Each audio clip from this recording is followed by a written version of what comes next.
Hola, bienvenidos a un nuevo episodio de Aventuras. Hoy me acompaño del doctor Ismael, él es endocrinólogo pediatra. Ismael trabaja conmigo en la Ciudad de la Salud, en la Caja de Seguro Social, y se ha formado como pediatra y como endocrinólogo en Cuba. Es un país muy conocido por tremenda medicina que tiene, y pues hoy tenemos el agrado de conversar. Hay muchas cosas que realmente se asocian entre nuestras especialidades y es bueno como recalcarlo porque son cosas que a veces uno no lo piensa y es súper interesante, por lo menos en temas de rinitis y cosas en la piel, ¿verdad? Cuéntame tú cómo ves esa asociación en esas cosas y qué ves en tus pacientes, ¿no? ¿Cómo ves esa relación que Ok. tenemos en las especialidades? Bueno, muchas gracias Laura por invitarme aquí a conversar un poquito más Ajá. acerca de nuestros pacientitos, los pequeños de la casa, Ujú. como digo yo.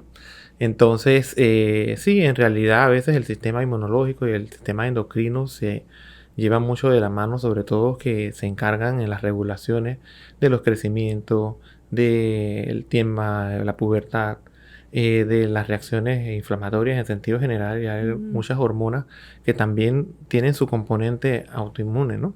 Por ejemplo, Ujú. el cortisol, que es como el inmunorregulador de la Y está de moda el endocrino. cortisol, bueno, por lo menos está de moda, yo creo Ah, que en adultos, no tanto en pediatría, pero hay mucha gente viendo que es no, que se te eleva el cortisol, que el estrés, y en todas edades pasa y en en la todas gente. las edades pasa, ¿sabes? Ujú. El cortisol de manera general es la hormona del estrés, ¿no? Ujú. Entonces, ella tiene su preponderancia ahora mismo. También con el tema de las tiroides, que muchas veces la pobre tiroides es como aquella glándula que todo el mundo le echa la culpa. Yo siempre la comparo como el niño que se porta mal en la escuela, Ah, sí, ah, porque mira, no sabía eso, me que es gusta.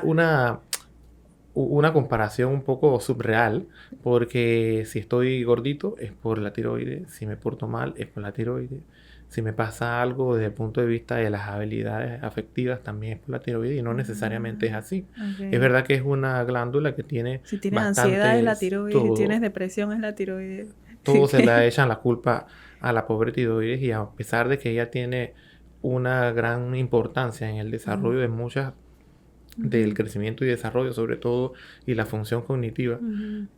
no necesariamente es la culpable de todo, ¿no? Ujú. Y Entonces por lo eso menos en también el es tema de importante. alergología, las rinitis no alérgicas, una de las cosas que también esto puede ocurrir en la tiroides es rinitis no alérgica, pues.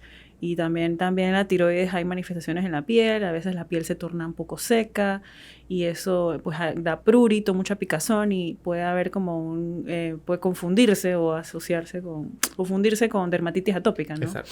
No, y Ujú. así como hablas de tal vez de dermatitis atópicas, hay muchas, yo siempre digo que las cartas de presentación de las enfermedades endocrinas muchas veces vienen a través de la piel, y que tal vez las otros colegas que tal vez no nos dedicamos mucho a endocrinología o a alergia e inmunidad, tal vez pueden pasar como algún cuadro Mm, alérgico claro. desapercibido, ¿no?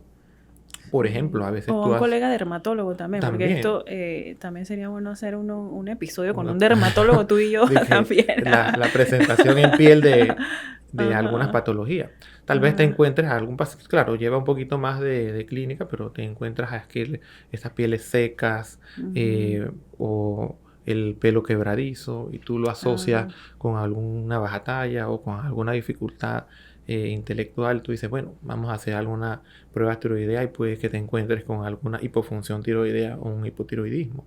O de ujú, repente todo lo contrario, que tengas algunas pieles húmedas, que tenga esas pieles calientes, o que tenga un niño mucha hiperactividad, que ujú, haya algún aumento de volumen en el cuello. Tú dices, bueno, puede ser la presencia de un hipertiroidismo, que también es una hiperfunción tiroidea, o que te encuentres ahora muchas veces por la malnutrición por exceso.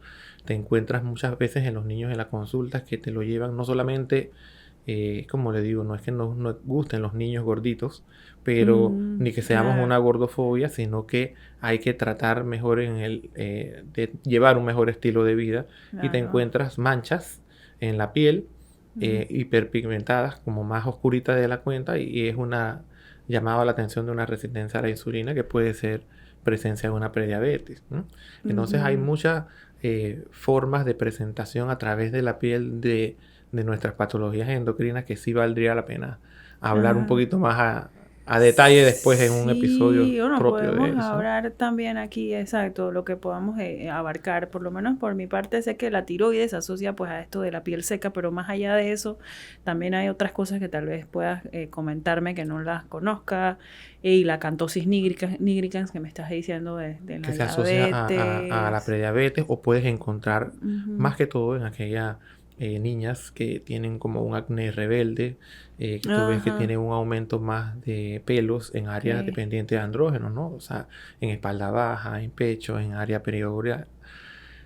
Puedes que te encuentres con unas hiperplasias adrenales no Ujú, clásicas, que muchas veces hay que buscar, o estas niñas que tienen ovario policlístico, que pueden ser algunas hiperplasias, algún ujú, tumorcito que es más raro, productor de andrógeno, pero son cartas de presentación que ujú, tal vez tú dices, bueno, es un acné que no mejora, ujú. y puede ser esa también algunas causas de endocrinopatías, ¿no? Ok.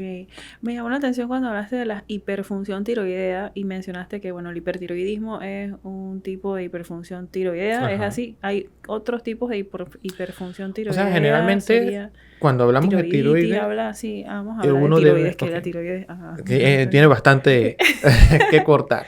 Sí. Generalmente cuando escuchamos algunas terminologías referentes a tiroides, pueden ser eutiroideo, es que estamos en función Ujú. normal. En hipofunción, generalmente Y es en la... función normal es cuando tenemos la T3 normal, los y la niveles de TSH, T4 y los niveles TSH normales, exacto. en el rango que sale ahí en Para el... entender, digamos que un poquito mejor, hay dos aspectos importantes que uno debe de evaluar en las tiroides. Uno es la parte estructural, digamos que Obviamente, exacto, antes de el los laboratorios, el tamaño, examen el físico. examen Ajá. físico, normalmente no debe ser visible, no debe ser palpable.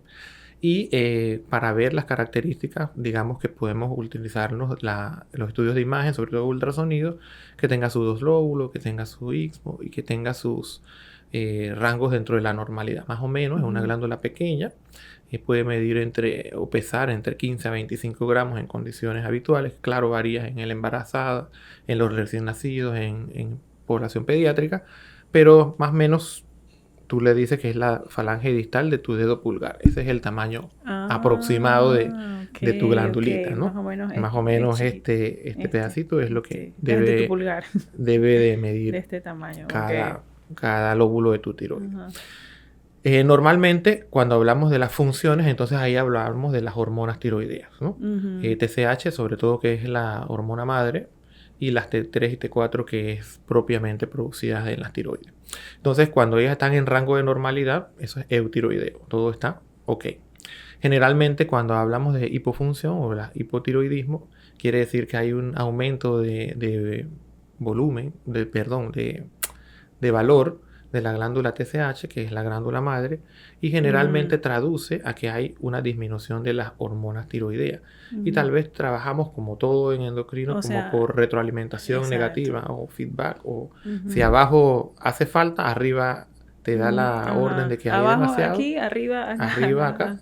y por lo Ajá. tanto tú tratas de hacer una sustitución de esas hormonas, y por Exacto. eso es que muchas veces dice, bueno, yo soy hipotiroideo, pero tomo levotiroxina. Obviamente la levotiroxina es esa hormona que está en deficiencia, que tú le das vía oral, como para llevar a ese equilibrio, ¿no? Exacto. Entonces, básicamente sería lo contrario en el Ujú. hipertiroidismo, que esa glándula de TSH arriba está en niveles suprimidas, y es porque Ajá. hay un exceso entonces de Es eso las hormonas de las tiroideas, hormonas tiroides. que generalmente se traducen con un aumento de volumen de la Ujú. glándula, Pero no pero siempre. no siempre, Ujú. llamada bocio, que todo lo que aumenta de volumen, tengo un bocio, es un aumento de volumen de la glándula. Ujú. Y las tiroiditis, que también tienen un gran componente autoinmunitario, sobre todo las Ujú. tiroiditis de Hashimoto en Ajá, pediatría, sí. que Ajá. tienen un componente inmune bien importante. Ujú. Generalmente mandamos marcadores anti-TPO y Anti-TPO, anti-tiroglobulina, anti-T. Ajá. y generalmente van a ser positivos por su componente autoinmune, y Ujú. puede quemarse por una fase eutiroidea al principio, y posteriormente entonces haga como un hipotiroidismo en progresión. Ajá, y hacen como esta tormenta tiroidea, ¿cierto? ¿No? Bueno, las tormentas tiroideas más que todo los ves en las hipertiroidismo, ¿no? Ujú. La verdad que es como que en la práctica tal vez no lo vemos mucho, pero sí Ok. la forma de presentación del hipertiroidismo es un poco más aparatosa por eso, ¿no? Por la hiperfunción de la glándula y que obviamente repercute en muchos otros órganos, que la forma de presentación puede ser, sobre todo lo que Mm, más llama la atención, las taquicardias, las pérdidas de peso, ujú, de una forma abrupta, el aumento exagerado del cuello, mm. porque la glándula está en una trabajar constante y Está más está estresada. estresada, digámoslo así. Entonces hay que ponerle hasta algún freno, que muchas veces se trata con antitiroideos de Ok. síntesis y también con algunos beta bloqueadores para ir Ajá. frenando esa taquicardia que es secundaria Al el hipotiroidismo. hipertiroidismo. Estamos hablando de Ujú. hipertiroidismo, así. Ajá. Sí, estamos Así hablando de que, las dos cosas. así que No, sí, es un mundo, es un ¿no? mundo Y es de una las clase tiroides. Es que una clase de tiroides que podemos decir Y por ejemplo, aparte. cuando a veces hay pacientes en que tú puedes medirle los niveles de TSH y T3 y T4, en donde la TSH sale normal, pero la T3 o la T4 te salen alteradas, o lo O lo contrario. contrario. Mira, podemos ver mucho, En tal vez con teoría los debe ser colegas. ambas las que están alteradas, no En teoría solamente una, debe ¿no? ser ambas. O Digamos sea, o la que T3 elevada con la T4, o la T4 elevada con la TSH disminuida, o al revés, la o TSH viceversa. aumentada con la T3, T4 Es lo que disminuida. uno esperaría Ajá. Pero encontrar. ¿qué hacen con estos pacientes que solamente tienen alterada una cosa, una de las tres? Por ejemplo, lo que más evaluamos o lo que más nos llega a la consulta son las TSH elevadas, ¿no? Ujú. Muchas veces hay otros factores que influyen, sobre todo la obesidad. A veces Ujú. ves niños que tengan un percentil muy por arriba del 97 percentil y puedes Un encontrarte gordito, pues. alteraciones de las TSH. Otra cosa, la asociación con los pacientes que nos refiere neuro, cuando tengan algún tipo de trastornos epilépticos y demás que está asociado con el ácido valproico, también vemos alguna característica de aumento de las Mm, TSH. Pero existe alguna ok. terminología que tú consideras como un hipotiroidismo subclínico. Entonces, Exacto, ¿eso eso. qué quiere decir? Que tal vez Eso. tienes un aumento de volumen, perdón, de valor de la TSH, pero que no tienes manifestaciones clínicas y que tal vez ese valor no es tan elevado en cuanto al rango de la normalidad, ¿no? Generalmente Mm, hay valores que difieren dependientes del laboratorio, pero una TSH va en rango como hasta 4.9, hay otros que lo llevan hasta 5, en dependencia del laboratorio que tenga. Por ejemplo, tú tienes un paciente que viene por un aumento considerable del peso, tienes algunas otras dislipidemias o algunas otras manifestaciones, tú le mandas a hacer hormonas tiroideas que se lo mandan de rutina a todo el mundo claro. y viene con una TSH en 6. Digamos, Ajá. bueno, tengo presencias de un hipotiroidismo subclínico, pero que no tengo que tratar automáticamente, sino que No, ok. puede ser causado por ese aumento de... O sea que no hay que tratarlo, sino buscar la causa y tratar la causa. Exactamente. O Ajá. tal vez tú dices, bueno, puede ser que se trate de algún aumento producto a la obesidad que tenga o a la asociación de algún medicamento que tenga en ese momento y tú le das algún compás de espera para repetir otra vez Ujú, las hormonas tiroideas y tratar de ir evaluándolo. No es que ujú. llega a la consulta un paciente con aumento de las glándulas tiroides y automáticamente es que le vas a poner algún tipo de Claro, tratamiento, no. sino Manejo que conservador, más que exactamente, nada, cuando la clínica no, cuando es subclínico sobre exactamente. todo, O sea, ¿no? la clínica ahí no impera, Ah, que es un valor de laboratorio, que ujú. puede ser también un error de laboratorio. Entonces Sí, tienes que también ha estar pasado. bien seguro Ajá. de la función tiroidea. Interesante cuando dijiste lo del ácido valproico, o sea, hay medicamentos que pueden causar estas alteraciones hormonales. Exactamente. Ajá. Pero sin embargo, el ácido valproico, esto, ¿se consideraría como un motivo para reemplazarlo? O sea, no, porque es No. su medicamento de base en el Mm, paciente que lo utilizan, pero tú dices, bueno, ¿hasta qué punto yo trato o no trato, ¿no? lo Un monitorizas, me hipotiroidismo imagino. subclínico, tú lo monitorizas si es un Ujú. paciente que en teoría es una medicación que va a tener por larga data y evidentemente hay una alteración importante de la función tiroidea, tú dices, bueno, analizo la posibilidad de tratarlo o no, pero no es como un cliché que a todos los pacientes tengo que poner a hacerle pruebas tiroideas, porque muchas veces solicitamos las pruebas tiroideas y cuando llega muy por arriba o por debajo de los valores de rango, entonces, ¿qué hago con ese paciente? Entonces, la moraleja que nos toca a nosotros es que enviarla cuando en realidad tenemos alguna sospecha de que puede ser Sí, la ok. glándula la causante de. ¿No? Exacto, no mandarlos así. Muchas veces los Exactamente. De mandan rutina, ¿no? de rutina, sí.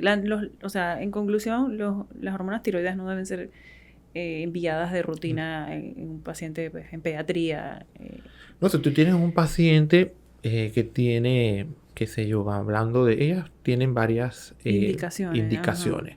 Entonces tú dices, bueno, un paciente que tal vez tiene una velocidad de crecimiento enlentecida o no me está ganando muy bien de peso y tú tienes otras sospechas clínicas como por ejemplo la de la piel que manifestamos. Ujú, Entonces tú tratas de, bueno, puede ser el causante de alguna alteración de la función tiroidea, ujú, le envío las ujú, hormonas tiroideas. O ya algunos pacientes que tenemos conocimientos previos de ujú. algunas condiciones autoinmunes o... En la mayoría de mis pacientes, por lo menos en alergología, en muchos de mis pacientes yo envío las hormonas tiroideas siempre que tienen problemas de dermatitis atópica, como para descartarlo, Exacto. ¿no?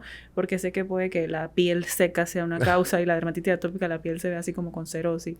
Y la rinitis esta también, a veces las urticarias también. La urticaria también se puede presenciar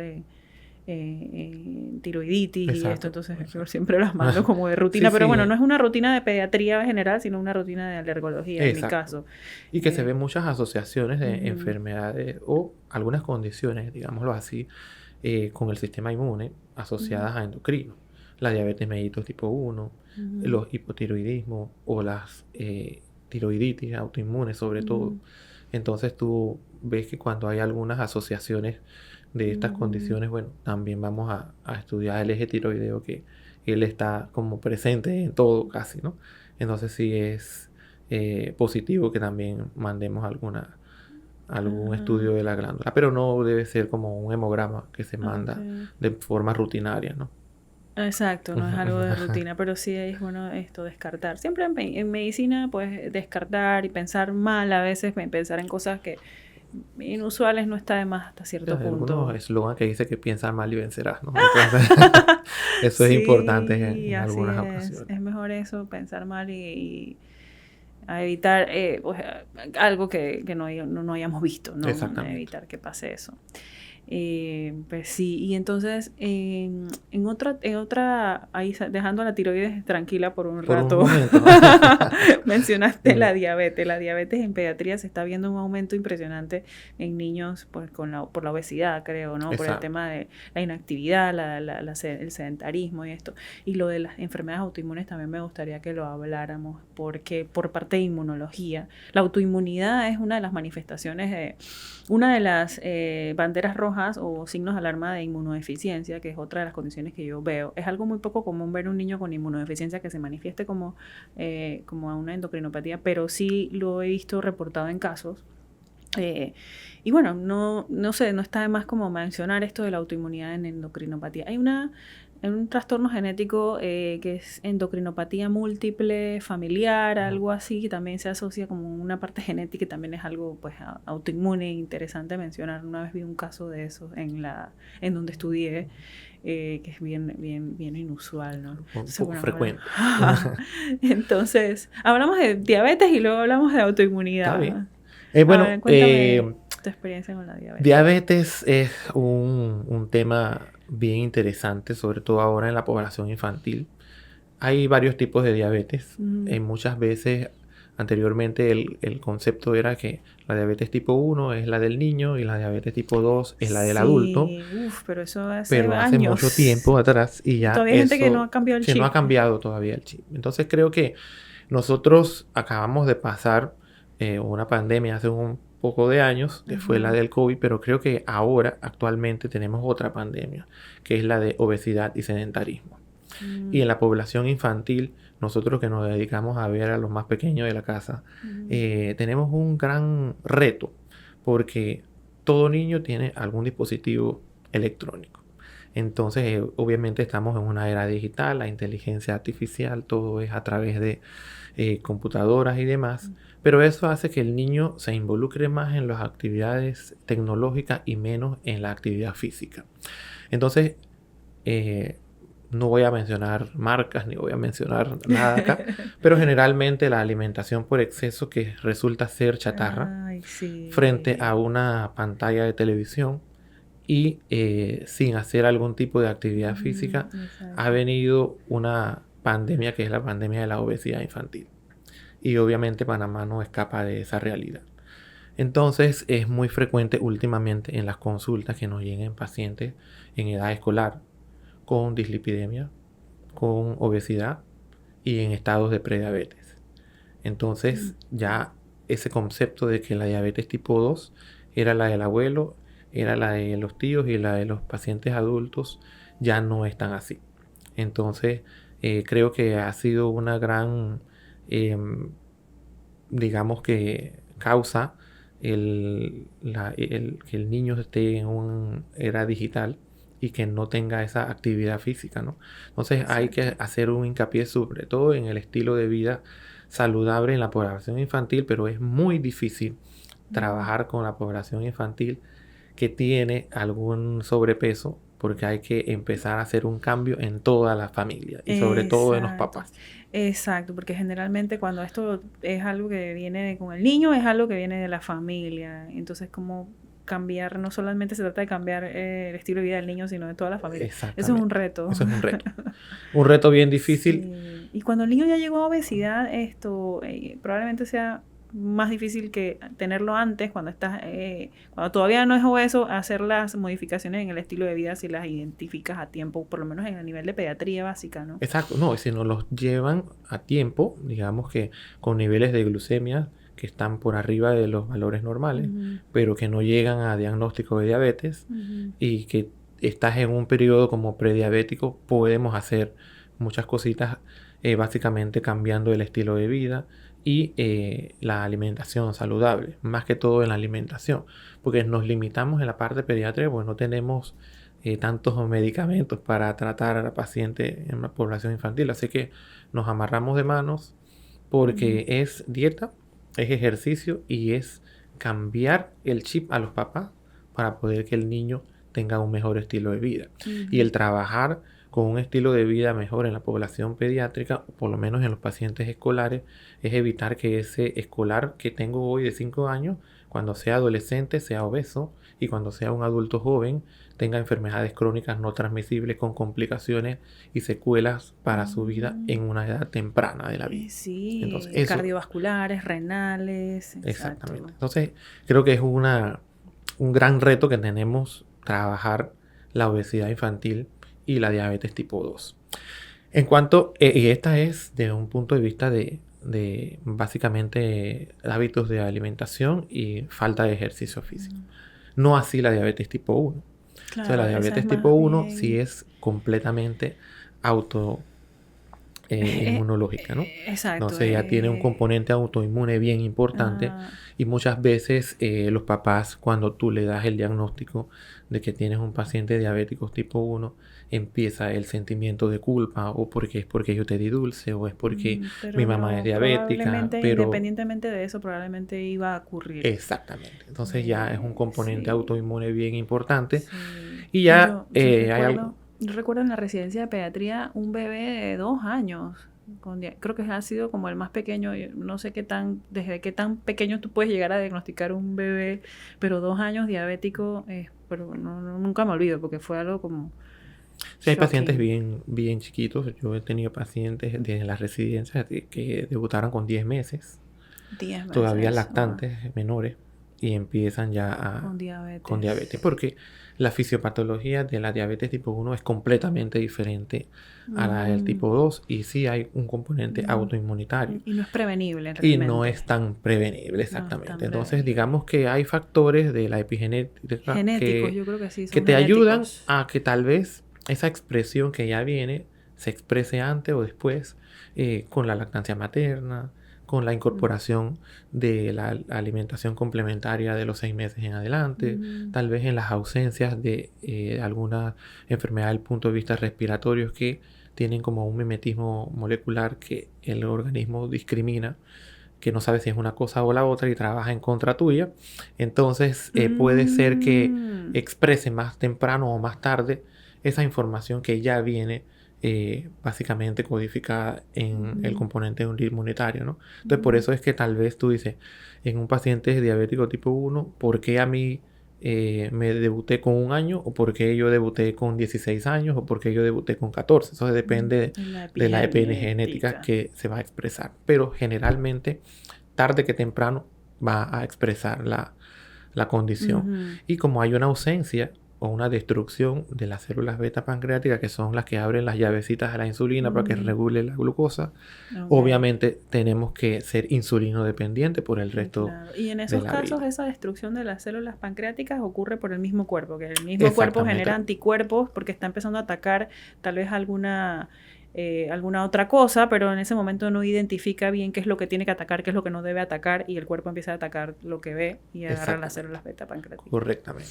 Y entonces empieza a dar algunas manifestaciones clínicas que tal vez en el adulto tú dices, bueno, pérdida de peso, como mucho, orino mucho, y se cumplen las famosas 4 P de la diabetes. Poliuria, polidipsia, polifagia y pérdida de peso. Polifagia y pérdida de peso. Ajá. Pero en la población pediátrica tal vez no es tan expresiva. Así, no es tan by the book, no es así tan... Entonces muchas veces lo que hacen es que puede que te dé algunos síntomas. Por ejemplo, un niño que no se orinaba en la cama y de repente se orina, o que te dice la maestra que es un niño que pide mucho permiso para ir al baño y tú dices, no, él lo que quiere es salir de clases para es fácil no prestar atención. Como que pasarlas por alto, y que se la pasa comiendo mucho, bueno, está en crecimiento. Exacto. Que coma. Y esa es lo que hace que cuando nos lleguen, la gran mayoría de los casos, lleguen en una complicación aguda, que es la cetoacidosis diabética. Entonces, creo que ese es el tema de que, que puede pasar. Ese fue el caso del paciente de 2 años que llegué a ver con una cetoacidosis diabética. Y bueno, me imagino que el de 10 meses que llegaste a ver también fue una cosa así, porque a esa edad es muy sumamente difícil identificarlo antes de una cuando exacerbación. Llegas a un cuarto de urgencia por un cuadro gastroentérico, que puede ser la carta de presentación, o un cuadro respiratorio diarrea, y demás, diarrea, vómito. Generalmente no es que tú le vamos a tomar la glucemia de rutina. Eso generalmente no pasa, ¿no? Entonces, por eso es que en la población pediátrica los diabetes mellitus tipo 1 sí llegan en un estado más de complicación aguda, que es la cetoacidosis, lastimosamente. Nos llegan así, pero hay muchas incidencias ahora de diabetes tipo 1. Bueno, esa siempre va a pasar y debuta con mayor frecuencia en la población infantil, aunque también hay una diabetes llamada tipo LADA, que es la autoinmune del adulto, que es este adulto que no tiene ese biotipo de paciente diabético, no es gordito, generalmente no hay acantosis, pero tiene glicemias elevadas y que tú le pones hipoglicemiantes orales y no hay disminución de los niveles de glucosa. Tú dices, bueno, este paciente vamos a ponerle insulina, y te das cuenta que a la larga va a ser un insulino dependiente, porque es ese mismo componente autoinmune que presenta en la población infantil, solamente que su edad de presentación es en un adulto joven y el biotipo no es lo que normalmente tú estás acostumbrado a ver. Pero el tratamiento es igual que un diabetes tipo 1, porque la fisiopatología es la misma. Entonces ya en el tipo 2... En esos casos no hay marcadores para esas... bueno, sí, si pudieras tener la posibilidad de hacer marcadores. ¿Cuáles serían los marcadores para diabetes? Bueno, hay muchos antiislote pancreáticos, puede haber otros marcadores así, pero son extremadamente caros. Exacto. Tal vez no lo tenemos a la disposición a nivel privado puede ser, igual también son bastante costosos, y a nivel público obviamente no lo tenemos y son bastante cariñosos. Claro. Y bueno, al final de cuentas, si el tratamiento es el mismo, pues no hay ninguna utilidad en Exacto. En o sea, tú dices, bueno, quiero estar seguro de que sea, pero sabes que ya es un componente autoinmune, sabes que el tratamiento es por la deficiencia de las células beta pancreáticas que no producen insulina, y que el tratamiento es insulino dependiente. Entonces, bueno, tú pudieras ver hasta cierto punto si es importante o, digamos, invertir tanto dinero para hacer un marcador que no va a cambiar el tratamiento. No va a cambiar. Ujú. Pero ¿cambiaría algo de repente sabiendo eso? Pudiéramos tal vez, si tú El pronóstico, tuvieras tal el vez. pronóstico, ¿no? De Ajá. tal vez inicio más temprano o hacer algunas conductas desde el punto de vista epigenético para que tal vez la expresión clínica pueda ser un poco más tardía, pudiera ser, pero tarde que temprano lo va a presentar, ¿no? Entonces, es Sí. difícil el tema de los marcadores porque Sí, es muy caro y generalmente de no están como autonomía. accesibles siempre, Claro, ¿no? por lo menos para tiroides sí los tenemos más Sí, accesibles para y están tiroides es más, y te disponibles orientan mucho más también, ¿no? Ajá. Entonces tú dices, bueno, puede ser algún aumento de la glándula en un proceso de pubertad, generalmente las niñas, con unos anticuerpos negativos, tú dices, bueno, eso puede ser algo transitorio, ¿no? Pero de repente si ya te da alteraciones de la función y tiene marcadores positivos, tú dices, bueno, puede que se trate de alguna Claro. condición más, una Ok. tiroiditis Hashimoto o una enfermedad de Graves. Enfermedad de Graves, exacto. Entonces, sí tiene mayor utilidad y tiene más posibilidades de tú hacerlo, no así en las diabetes tipo 1, ¿no?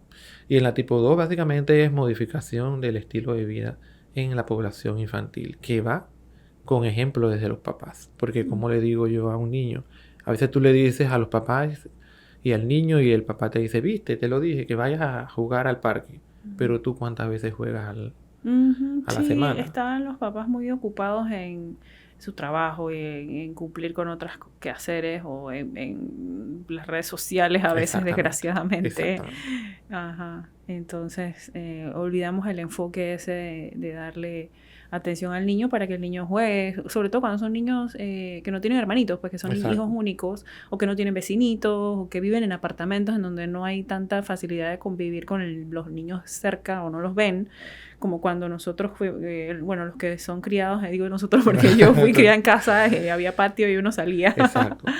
Y estas generaciones creo que hay muchos acá en la ciudad más que nada en apartamentos. Apartamentos, ciberjuegos, tableta, celular, PlayStation, entonces es como muy sedentaria, ¿no? Exacto. Entonces a la final es también las loncheras, ¿no? Voy a hacer un podcast de loncheras saludables después Sí. Exacto. ahora ese que me viene gusta. temporada escolar, pero es Ajá. más fácil o que yo le doy la plata al niño o que de repente yo le compro un juguito, pero como dice, bueno, jugo natural, se lo voy a dar. Pero a veces tú haces la tarea de ponerte en el supermercado y por cada juguito chiquito, tú dices, ah, bueno, este está chiquitito, no le debe hacer mucho daño. Pero cuando lo lees son néctar. Y el néctar más o menos tiene entre 35, 34, en dependencia de la marca, gramos de azúcar por cada juguito que tú le des. Y si él se toma 2, 3, 4 juguitos al día, son 3, 4 cucharadas de azúcar blanca refinada que come en polvo. Wow. Entonces, más el juguito, más la comida chatarra, más las sodas, más las galletas dulces y demás, Entonces, más no hacer sí. ejercicio, más todas las Demasiados factores que ahí. influyen. Obviamente ha habido mucha incidencia de pacientes muy temprana edad con diabetes tipo 2. Wow. Y lo podemos prevenir. Y lo podemos prevenir, completamente prevenible. Tal vez en la tipo 1 no, pero en la tipo 2 sí. Y eso se resuelve fácil, tanto para el niño como para el papá. Dieta, o sea, dieta no. A mí no me gusta usar la palabra dieta porque la gente interpreta que dieta es dejar de comer y ese no es el objetivo. Sino alimentación saludable, cambiar el estilo de vida y hacer ejercicio. Ajá. Porque también la gente tiene como la idea de que dieta es que, bueno, voy a comer un tiempo dieta y ya después dejan de hacerlo. Porque tampoco hacer dieta no es, tampoco me gusta la palabra dieta, es cambiar la alimentación. La alimentación. Es un plan de alimentación Yo pienso diferente. Que le digo a los papás que nada más con usted no utilizar azúcar añadidas, con eso ganamos un montón. Si tú le quieres hacer un jugo, bueno, corta la piña, congélala, échala a la licuadora, agua sin azúcar, porque ya eso tiene azúcar de la misma fruta. Suficiente azúcar. Entonces no usamos azúcar añadida y con eso estamos ganando un montón. Y lo otro es que si tú inculcas en una alimentación saludable y en una actividad física en el niño de 5 años, cuando él tenga 15, 16, va a ser parte de su hábito. Y no va a ser tan difícil hacer ese match, que puede ser que en el papá o en el adulto sí cueste trabajo, porque ya tiene 20, 30 años de estar haciendo las cosas de una manera rutinaria, pero que no es saludable. Entonces, es difícil cada día más trabajar. Pero no es imposible. Para eso estamos aquí, para como dar esa información. Esa información. Entonces, bueno, nos toca, como pediatra, nos toca doble reto, porque es trabajar en el niño, pero tenemos que trabajar en los padres. Y cuando hay familias disfuncionales es más difícil, porque a veces cuando está el fin de semana conmigo, yo consiento más al niño, y es culpa del papá, y es culpa de la mamá, y ahí vamos, ¿no? Sí. Pero la idea es que es eso, hagamos una alimentación saludable con estilo de vida para evitar complicaciones cuando seamos un poquito más grandes. Entonces, sí, definitivamente la diabetes es un tema que no podemos hacer un episodio completo solo de diabetes, un episodio completo de tiroiditis, otro de dermatitis con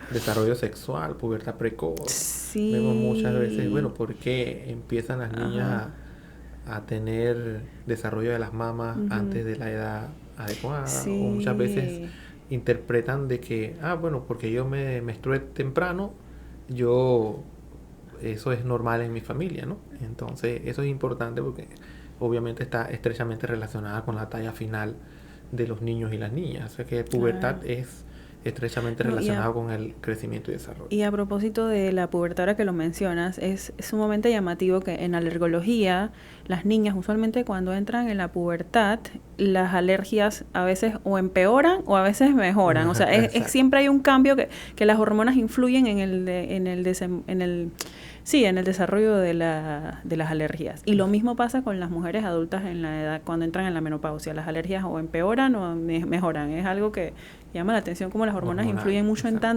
influyen en todos los sistemas, afectan a todos los sistemas, como las endocrinopatías lo hacen. Sí, las hormonas están presentes en todo. En todo, sí. Eso también sería un tema interesante, hablar de pubertad y adolescencia, ¿no? Que es un tema que tú y yo lo vivimos al ver pediatría, porque los pobres adolescentes entonces están literalmente, como dice la palabra, adolecen, ¿no? O sea, nadie los ve, o es de pediatría o es de adulto, y hay otros países que sí tienen como especialistas de adolescencia. Exacto, quedan en el limbo, quedan como que o es un adulto pequeñito o es un niño adulto. Entonces, sí. Las manifestaciones son completamente diferentes y el abordaje también es súper diferente. Desde el punto de vista psicológico también es bien diferente el paciente adolescente, ¿no? Y sobre todo en las tallas de pubertad sí es extremadamente importante que los papás sepan cuándo es la hora de desarrollar, cuándo deben aparecer los primeros pelitos, cuándo deben aparecer el brote de las mamas en los niños, qué es normal, qué no, a qué edad sí, a qué edad no. Entonces, eso es otro episodio de pubertad y adolescencia en endocrino. Exacto. Y bueno, a propósito, también hablando de endocrino e inmunología, hablamos de autoinmunidad, también quería resaltar o comentarte de casos de inmunodeficiencia. Yo veo pues mucho inmunodeficiencias y donde estudié pues eso me apasiona y a veces no tenemos las herramientas como para hacer los diagnósticos oportunos aquí en Panamá, pero podemos sospecharlo, ¿no? Y es interesante cómo existen endocrinopatías que se pueden presentar, inmunodeficiencias que se pueden presentar con endocrinopatías. Y recuerdo que había un síndrome IPEX que se presentaba con poliendocrinopatía, generalmente diabetes o tiroiditis, con dermatitis y enteropatía. Entonces estos niños tienen diarreas crónicas, la dermatitis y el tema de la tiroides o la diabetes. Entonces son como manifestaciones aisladas que puede ser que un médico, el endocrino pues vea la tiroides y la diabetes, el gastroenterólogo está viendo la enteropatía, el niño tiene diarrea, pues y puede ser que piensen que son dos cosas aisladas, pero nadie se le ocurre como que, el inmunólogo puede que tenga que ver a este niño. Entonces, sí, eso me gustaría como recalcarlo que, bueno, si tienes alguna vez algún niño que tenga alguna endocrinopatía de estas y a la vez tenga diarrea y tenga brotecitos en la piel, no estaría más que lo vea en inmunología también, porque puede ser uno de estos síndromes que son ligados al cromosoma X. Desgraciadamente aquí en Panamá no tenemos mucho para ofrecerles, pero podemos buscar las herramientas, ¿no? Porque estos niños generalmente se trasplantan en otros países cuando hay recursos, ¿no? Y hay estudios para diagnosticarlos especialmente genéticos. Exacto. Yo siempre que creo que hay especialidades que el objetivo es trabajar en conjunto con el beneficio Sí. del paciente. Y eso que tú dices es sumamente interesante en el sentido de que cada uno ve como que su parte y Exacto. tal vez tenemos que hacer como un pensamiento más integral. Y Ajá. sobre todo en endocrino sí hay muchas veces que cuando tú ves que hay un paciente diabético, pero que también le mandamos pruebas tiroideas y resulta ser que tiene alguna alteración Que es tiroidea sospechoso que un niño y tenga que dos endocrinopatías. es Eso que no es no usual. es tan Porque este usual. Tú dices, síndrome es bueno, poliendocrinopatía. exactamente. Entonces lo Ajá. ideal es que, oye, vamos a pensar que sea algo Algo autoinmune. Entonces nos inmune, algo mandamos genético. A a ustedes, a genética y genética conmigo también. a Ajá. inmunidad para ver Ujú, qué hay. Porque ujú, muchas veces resulta ser como síndromes como el que acabaste de decir que se ven, tal vez no es la frecuencia, pero ujú. si no los buscamos, no los encontramos también. Ajá, porque hay que como que armar el rompecabezas. Exactamente. Entonces uno se queda en su... Y lo mismo pasa con el síndrome, la neoplasia endocrina múltiple, que generalmente es familiar. Entonces, neoplasia viene de cáncer. Entonces, este es un Exactamente. paciente que tiene un cáncer. Esto no es tan común en pediatría, pero sí Afortunadamente. yo llegué a ver un paciente con esta neoplasia endocrina múltiple. Tenía una neoplasia, no recuerdo cuál, y también tenía diabetes y tiroides, no recuerdo cuál de las dos.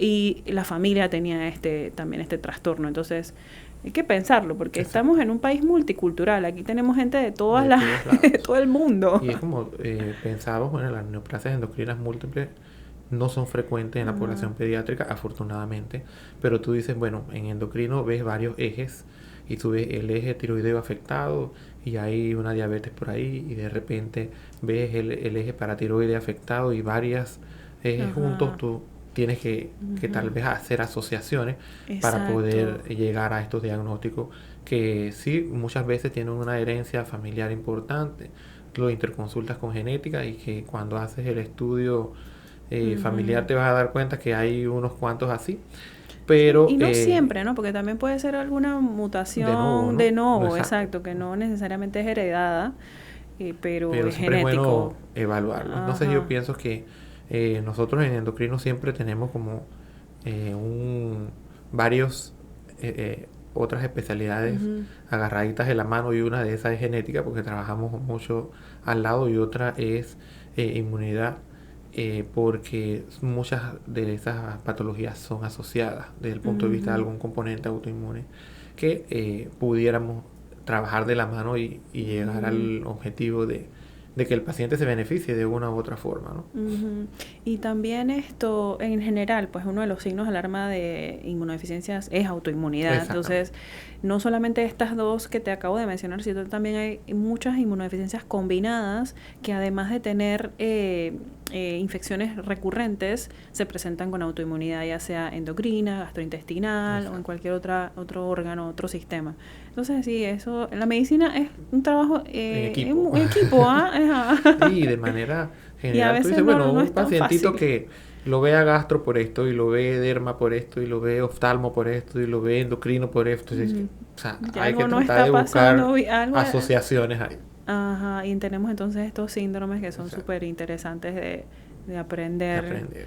Ajá, Tal y a vez en la veces publicar práctica, estos para casos. padecerlo, no es como No muy es como... interesante. Desde el punto de vista académico, sí Ujú. vale la pena hacerlo y hacer Exacto. publicaciones. Pero muchas veces nosotros Ujú. aquí en Panamá, independientemente del área que nos dediquemos, tenemos que buscar como que casuística internacional. Y no tenemos nuestras propias estadísticas o Bases de nuestras datos, propias bases de datos sí. que hace falta más como que interesarte más en publicar y en Ujú. investigar Y dar a también, ¿no? Y conocer dar a la conocer información lo que que te tenemos das. de los casos que tenemos y eso, sí, Así que, definitivamente. Y bueno, ahorita nos enfocamos ahorita en, pues, en educar aquí a la población, porque este podcast lo ve, pues yo creo que médicos también o algunos colegas médicos o pacientes o ok. familiares y también pueden ellos identificar, oye, conozco a alguien o bueno, mi niño tiene, o yo tengo diabetes y tiroides y también tengo enteropatía y que puedo tener esto, pues no sé. Esas son Así cosas, que sí, herramientas de educar. sí, es importante que tal vez la población también entienda cuánto los mandamos. Muchas veces tal vez no conocían que existía endocrinología, ¿no? Y muchas veces que no existía endocrinología en niños. Ujú, Entonces tal vez exacto. el desconocimiento hace que no vayamos a tiempo. Muchos adultos piensan que un niño no sufre de diabetes, el niño no sufre de tiroides, esos son enfermedades de adultos, ¿no? Correcto. Los niños también lo pueden tener. Entonces, ayer casualmente, y en la relación entre colegas, ¿no? Que me llega una paciente que ella por accidente llegó a endocrino, pero llegó bien referida. Pues es una niña de 8 años que se cae de la bicicleta y tiene un trauma vulvar. Ok. La mamá preocupada la lleva a ginecóloga, pero cuando la ginecóloga la evalúa, a la ginecóloga no le llama la atención el trauma que haya tenido la niña, sino que la niña con 8 años ya tenía unos pechos bien desarrollados y había desarrollo de vello púbico y demás. Entonces, eso lo tiene que ver endocrino. Ajá. Entonces la mamá me dice, bueno, ella misma sufre de algunas alteraciones tiroideas, creo que es hipotiroidismo. Dice, yo ni siquiera sabía que existía endocrino en niños. Entonces llega por una pubertad precoz, que obviamente podemos tratar para evitar que tenga una talla baja final. Y eso es otro tema súper interesante y bien frecuente en las consultas, las pubertades precoces, sobre todo en las niñas. Pero que lo curioso de esto es que por algo incidental como un accidente, generalmente llega referida a una especialidad que los papás no tenían idea que podía existir y que tampoco había que llevar a las niñas cuando empiezan un desarrollo tan temprano. Entonces eso es bueno que existan este tipo de herramientas para educar a la población en general. Y a veces es como quien dice, mejor tú peca por exceso, mejor que yo lo llevo y te digan no es necesario. Exacto, que no antes sea que cuando llegues ya es como un poco tarde. Exacto, ¿no? Cuando uno tiene dudas, o sea, por lo menos a mí cuando yo tengo dudas de referir a un paciente, no, mejor referirlo porque si hay alguna sospecha es mejor pensar mal, que piensa mal y como decías que era el dicho, piensa mal y vencerás. Piensa mal y vencerás. Y algo así. Y bueno, me gusta que menciones mencionar casos clínicos también es súper así. Yo recuerdo cuando yo era residente de pediatría, me acuerdo de un niño que siempre llegaba al cuarto de urgencias porque tenía estas diarreas crónicas. Eso fue antes de estudiar inmunología. Este niño, cuando yo era residente de pediatría, él podía tener como unos 12, 13 años. Luego le diagnosticaron diabetes y también tenía hipertiroidismo, hipotiroidismo, no lo recuerdo. Pero cuando yo me voy a estudiar inmunología y yo veo este síndrome de IPEX, este niño tenía todos los criterios y yo dije, yo hubiese sabido eso antes cuando yo estaba estudiando pediatría. Me pregunto si ese niño lo habrán estudiado. La cosa es que yo no recuerdo el nombre del niño porque, era un niño que uno veía que, tú sabes, estos niños que siempre van, cuando uno está, que tú conoces a los papás y todos porque se la pasan yendo al cuarto de urgencia. La cosa fue que cuando yo regresé, le comenté a mis colegas, ¿ustedes se acuerdan de este niño? Pues nadie se acuerda del nombre, no sé dónde estará ese niño. Eso fue hace rato, pues ya ese niño debe ser adulto. Y bueno, Dios quiera que no sea ese síndrome, porque era varón, que es ligado al cromosoma X, es varón. Tenía la tiroiditis, bueno, no sé si era tiroiditis exactamente, no recuerdo qué era, pero era una alteración tiroidea o una diabetes y también tenía la diarrea crónica. Tenía todos los criterios para hacer ese diagnóstico. Y si tienes la posibilidad de verlo, tú le haces los estudios pertinentes y si no, pero bueno, lo estudiaste, ¿no? Exacto, porque también tuve una paciente así que ella solamente tenía diabetes y tiroides, no tenía ninguna enteropatía, pero yo le hice los estudios y bueno, no tenía nada. A veces es bien frecuente la asociación. Porque era niña, ¿no? Yo no sospechaba mucho de pero sospeché que hay algo que pues me parece inusual. Okay. Y le hice los estudios a esa niña y pues no tenía nada, gracias a Dios. Pero bueno. Bueno, yo siento que es importante que existan no también... no tenía nada, pero tenía solamente su alteración endocrina, pues. Solamente, afortunadamente. Afortunadamente. No, y que te comentaba que es bueno que existan estos espacios en donde tú puedas hablar un poquito más abiertamente sobre algunas condiciones que tal vez por la premura o nosotros que trabajamos en institución pública, que son 15 minutos que te da la institución. 15 minutos por paciente. Por paciente, eso es imposible. Para decir la primera vez que llega, muchas veces vienen del interior, lugares aledaños, y que tú le digas, bueno, lo que tengo estipulado son 15 minutos. Hola, ¿cómo estás? Te vas. Ya, pasaron los 15 minutos. Entonces, eso es imposible que en la práctica uno lo pueda ver. Entonces, tal vez este tipo de espacios el paciente lo pueda ver con mayor facilidad y se orienta un poco más acerca de dónde ir en caso tal de que... Sí, porque la verdad que a veces estamos limitados con como Si tú médicos con quisieras el hacer tiempo más para de 4 poder cosas, hacer. pero son 20 pacientes, Ajá. 15 minutos cada uno. O sea, es imposible que tú puedas hacer tantas cosas.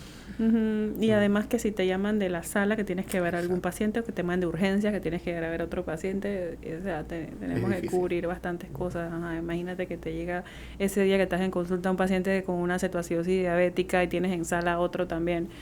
Entonces Ya. tenemos que cubrir bastantes cosas y eso es bueno que los papás también sepan Exacto. identificarlo y a veces eso sea recuerdo que ahora que mencionas, me acuerdo de una paciente que, bueno, no, si no tiene realmente mucho que ver, pero que tenía un cáncer. El niño tenía, pues la mamá notaba que en el examen ella le tocaba la pancita y tenía un aumento de volumen. Y en la pediatra nunca, y tenía rato con eso, y la pediatra pues en la premura, en el apuro que tenía, no le revisaba el abdomen. Y la mamá le llamó la atención y bueno, el niño tenía un cáncer, pues una neoplasia, pues. Y Y fue generalmente más bien la mamá la que la diagnosticó.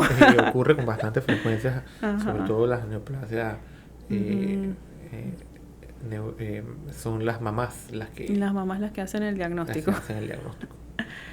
Muchas Sí, veces y bueno, que son así. tengamos también la oportunidad como médicos de dar esta información y que no la vayan a buscar de Google o a veces de otros El doctor Google o el doctor YouTube, que que generalmente eso es lo que pasa. Sí. Y entonces, Ajá. bueno, yo, gracias por haber dado la oportunidad Ajá. de ¿Dónde hablar un atiendes a poquito de nivel privado endocrino. para que las personas puedan buscarte? Bueno, privada estamos en Neogroups, en cuarto piso del Hospital Paitilla, y también Ajá. estamos en consultorios médicos de Tau Center. Ah, ok. Entonces Entonces ahí ahí estamos está a la en redes disposición. sociales, todo EndoKids Ah, PTY. yo te voy a taguear cuando lo Así que es publique. ahí bastante bien. Y sobre todo, bueno, siempre me gustaría dejar algún mensaje final que tengo ahora, porque veo que es demasiado lo que nos está llegando a la consulta de pacientes en edad escolar, en obesidad y prediabetes. Entonces, alimentación saludable, estilo de vida, modificar lo que le mandamos a la lonchera a los niños y predicar con el ejemplo a los papás. Tratar de hacer siempre actividades físicas con el objetivo de que evitar de que a futuro entonces seamos pacientes de enfermedades crónicas no transmisibles que se pueden prevenir, como la diabetes tipo 2 y la hipertensión arterial. Así es, me encanta. Me encanta. Bueno, muchas gracias Así, Ismael a la orden. por estar, acompañarnos hoy. Me encantó el episodio, la conversa. Y bueno, tenemos todavía bastante cosas que podemos cubrir y podemos seguir compartiendo. Y bueno, gracias a todos por escucharnos hoy y nos vemos en otra Inmunoaventura. Bye bye. Chao.